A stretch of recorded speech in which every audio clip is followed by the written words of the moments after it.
له هر څه نه مخکې زموږ چینل درسره سبسکرایب کړئ، همدغه سور بټن چې وینئ دغه وکښئ او په څنګ کې دا زنګولې بټن هم وکښئ، آل انتخاب کړئ، تر دې چې زموږ نورې ویډیوګانې تر تاسو ژر در ورسیږي.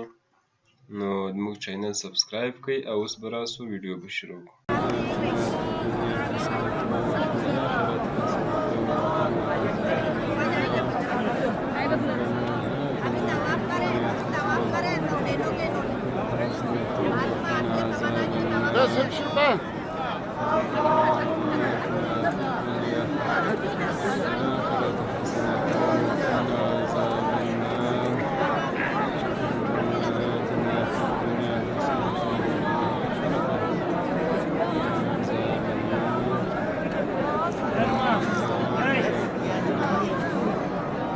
شو بنقول له